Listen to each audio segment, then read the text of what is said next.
I'd like to announce our next speaker. I'm sure is a familiar face to all of you.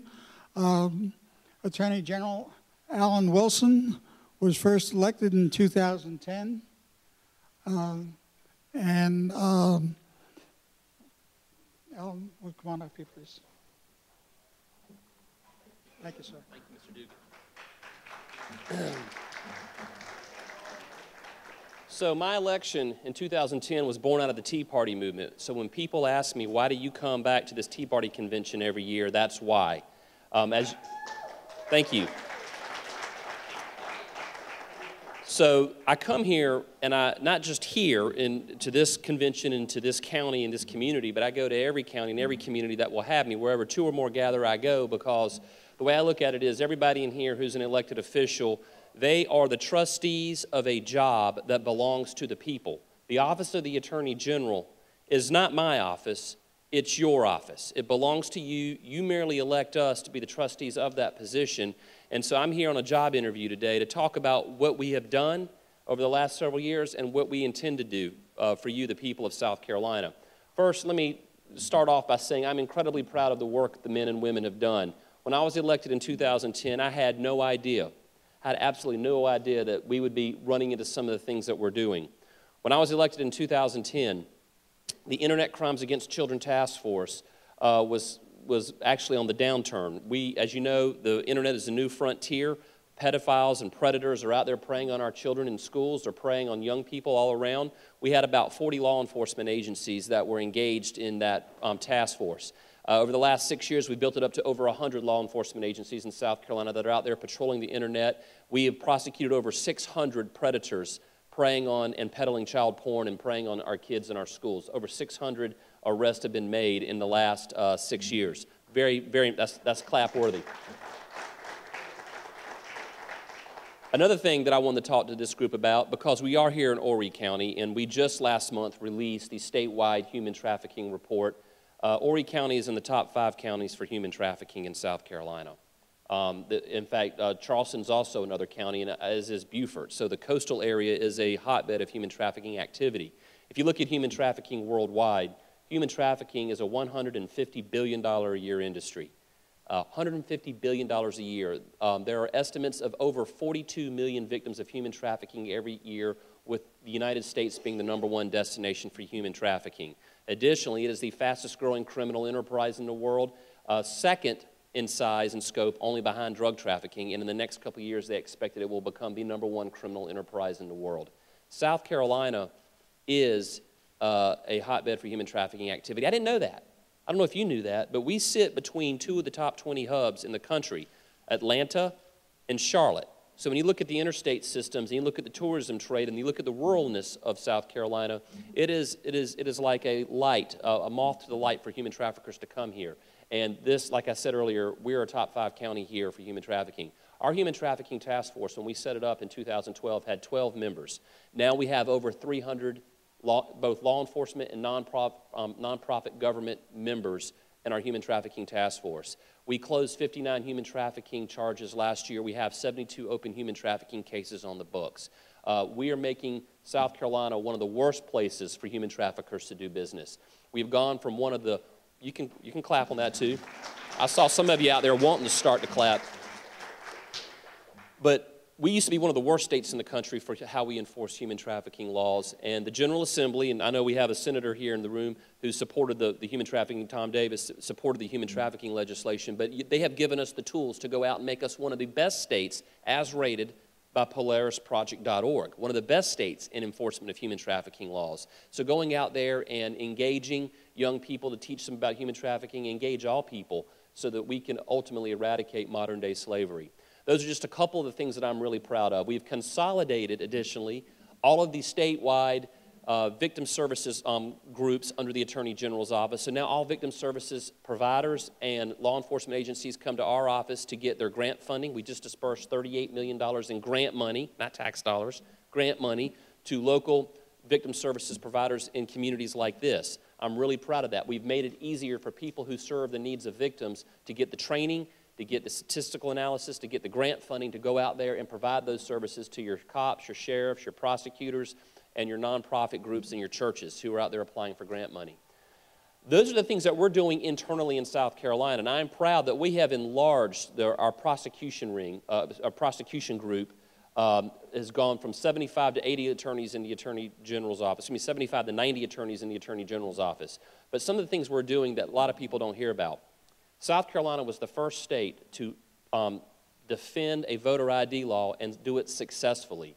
We were sued by the Obama administration on the voter ID law. We went to the U.S. District Court, we won, and we had our voter ID law upheld.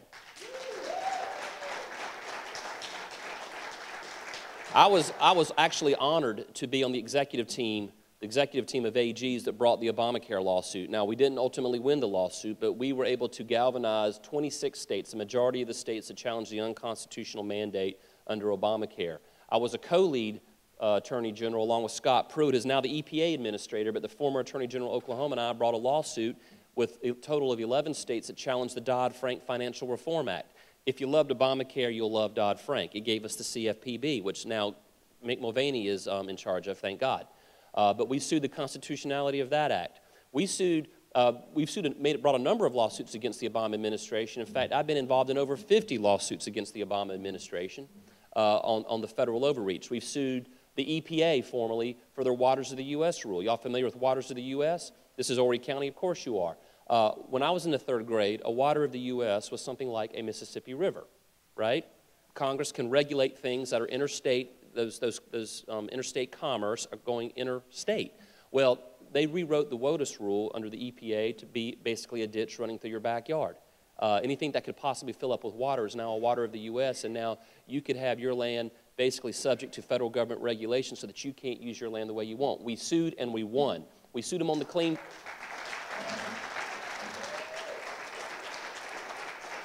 We sued the Obama EPA under the Clean Power Plan, which is basically cap and trade through regulatory fiat. They couldn't pass it in Congress. They did it through regulation. We sued. We rolled it back. We slowed it down. We brought lawsuits against the Obama Department of Education. A couple of years ago, the Obama Education Department, a bureaucrat, took it upon themselves to rewrite the 1964 Civil Rights Act to redefine the word sex to mean also transgender student. Remember, you know where I'm going with this. They basically threatened to withhold hundreds of millions of dollars in Title IX funding under the Civil Rights Act to the states to go to public schools. Your tax dollars that you've already paid, you should be getting back for education. They threatened to withhold it because, unless schools required transgender students to be allowed to go into single-sex bathrooms. We said you can't unilaterally rewrite federal law without going through Congress and then hold a gun to the heads of the states and withhold money that already belongs to them. We sued on that. Thank God President Trump got elected, and that has been rolled back. We brought law. You can applaud. There's a lot of applause-worthy things here. We brought a number of other lawsuits to defend religious liberty. You ever heard of Arlene Flowers' case in the Supreme Court or the Masterpiece cake baker, Jack Phillips? These are two cases in which a state wrote a law. Jack Phillips was the cake baker in Colorado. Arlene was in Washington State. These states wrote a law that would compel people to violate their personal beliefs by either making a flower arrangement or baking a cake for a gay wedding. Now, these people weren't refusing to serve same-sex couples. Of course they would serve them, but they didn't want to lend their God-given creative abilities to create something artistically for something that they didn't believe under their religious views. Those states were going to fine and basically prosecute those people. We joined lawsuits to defend them. We defended another law, the Barber case in Mississippi, which prohibited wedding planners from being compelled to plan weddings that they found objectionable under their religious views. The town of Greece case before the U.S. Supreme Court. Do you know that the Americans United for the Separation of Church and State brought a lawsuit to make it illegal for a local body, whether it be a school board or a county council, a town council, a state senate, a house, to open their legislative body in prayer? We joined that lawsuit and filed a brief in that case, which is actually cited by the late Antonin Scalia when the Supreme Court ruled in our favor on protecting prayer in the public venue.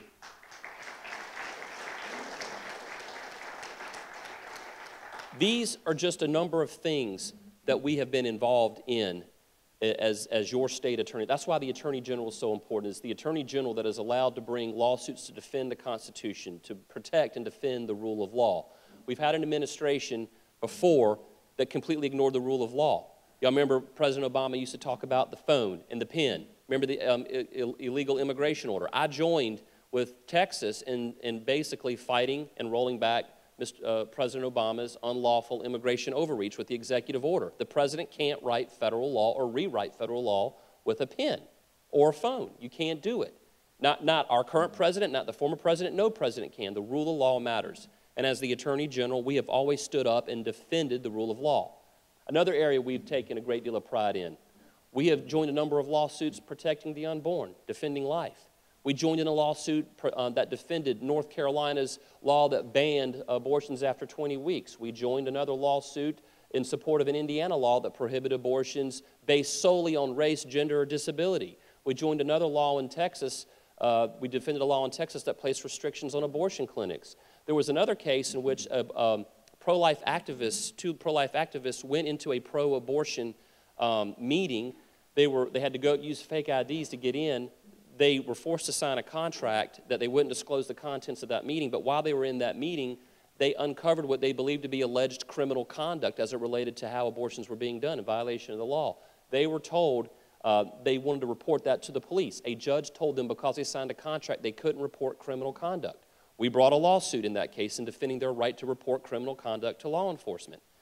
Maine passed a law saying that a pro-life supporter could not stand in front of an abortion clinic and have a rally in support of life in front of an abortion clinic because it might impede people's ability to receive health services. However, pro-abortion groups could stand in front of pro-life clinics and have protests all day, violating the First Amendment right to free speech and right to assembly. We brought a lawsuit in defense of those pastors and pro-life activists. So we have been out there fighting for the rule of law, fighting for the Second Amendment, fighting for the rights of the unborn. We have been out there basically trying to push back on this ever-expansive federal government. Do you guys remember a couple of years ago I talked about the blob? How many people here remember the blob? There's a couple of hands? Well, I only see 3 hands. Real quickly, I grew up in the 70s and 80s, but my dad used to force me as a kid to watch cheesy B movies from the 1950s. There's a movie called The Blob starring Steve McQueen. Do you remember it? Okay, I'm glad I'm talking to people that actually know about it. You talk to high schoolers and it's crickets. In that movie, an asteroid lands in a cow field and it pops open and a little ball of goo rolls out. It's about the size of a tennis ball. A homeless man happens upon it, pokes the goo. What does the goo do? It runs down the stick, jumps on the guy's hand, and it eats him up, and now this thing that was the size of a tennis ball is now the size of a basketball. And then the goo, the blob, rolls through the woods into the town, and for the next hour and a half, eating everything, consuming everything in its power, everything that it touches. It cats, dogs, people. And guess what? As it gets bigger and bigger and bigger, as it eats more people, it gets bigger and bigger and bigger. And Steve McQueen and the townspeople are trying to fight it off. Finally, at the end of the movie, they're trapped inside a diner. And the blob is now the size of a house because it's eaten so many people and it's gotten so big. The blob doesn't have an agenda. Its agenda is to grow, to get bigger and bigger. It will never be sated. It will never reach a point in which it's had enough. And Steve McQueen and the Army figure out that the only way to stop the blob is to freeze it. And they're able to freeze the blob. And at the very end of the movie, if you remember, they take this blob that's now the size of this building, and they take it out over the Arctic Ocean, and they drop it into the ocean, and then it says "The End" in blob font, and then a big question mark. The federal government is a lot like the blob. Sometimes, Senator Davis, the state government's a lot like the blob. It rolls along consuming, eating, devouring, getting bigger and bigger and bigger so it can become more things to more people, become all things to everyone. And guess what? It doesn't have any agenda but to grow and to be all things to all people, and to consume and centralize power in it. The only way to fight the blob of the federal government is to freeze it and then to roll it back. The Constitution will not let me drop Congress or the state legislature in the Arctic Ocean. Trust me, I've looked, I've read, I've tried to find a loophole, Senator, see if I could get it in there. I can't do it. But the point is you, the people, we have the ability to freeze federal overreach. We have the ability to freeze the government at all levels. And by having these types of conventions and these types of assemblies, you have within your power to elect the right kind of people that will bring the right tools to bear to roll back government overreach. And we're here, and today, I'm here today to tell you that I would like to be your Steve McQueen for 4 more years. As the Attorney General, we have fought not just to roll back federal overreach at the federal and state levels, but also at the local level. I've had a lot of folks attack me on this, but we have actually grown our grand jury. Since I've been Attorney General, I was the first Attorney General to actually allow the prosecution of a statewide elected official under the Ethics Act using the state grand jury. I was the first. I got attacked for that. We've prosecuted half a dozen members of the General Assembly for violations of the Ethics Act, for misconduct in office, for failure to pay taxes, for assault, for misconduct of other kinds. We have prosecuted and indicted more than a dozen law enforcement officials, including 3 elected sheriffs. We prosecuted judges and magistrates for conducting misconduct. One magistrate was having indecent liberties with women who were appearing before him. In Marion County, we prosecuted the superintendent there in Marion County for embezzling nearly $800,000. We prosecuted the Berkeley County superintendent for violations of the Ethics Act, as well as another employee, as well as the Berkeley County CFO for embezzling $500,000. We have prosecuted local officials for violating the public trust. We're currently in the process of prosecuting members of the employees for the Department of Transportation for rolling kickback schemes and basically stealing money. People are out there, they're going to tell you that the Attorney General's office isn't doing anything because it serves their political agenda. But I'm here to tell you, and it's not just defending me and defending my integrity, but the men and women of the Attorney General's office, they don't have friends to reward or enemies to punish. They are there to seek out the truth and defend the public trust. My job is to protect them from the political influences out there, and they do exist. Trust me, I have felt it. Father, who was also a police officer.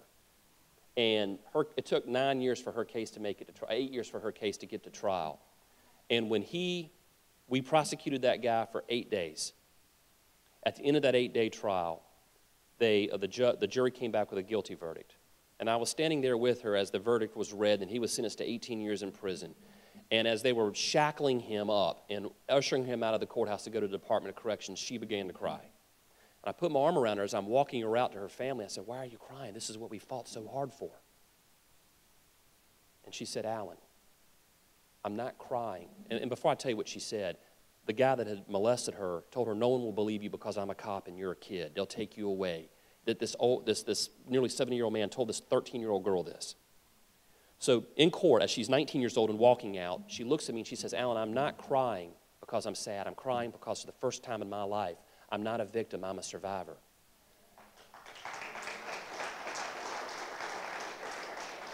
I got to play a role in taking the power from the bad guy and giving it to the good guy, and I love that. And that's what I want to continue doing as your Attorney General. It's a little bit different in this role, but that's what I want to be able to do for you moving forward. Thank you for allowing me to serve as the trustee of this job. Thank you for allowing me to be here today. Thank you for holding us elected officials accountable. And if I can ever serve any of you in any way, don't hesitate to call upon me. Thank you, and God bless you so much.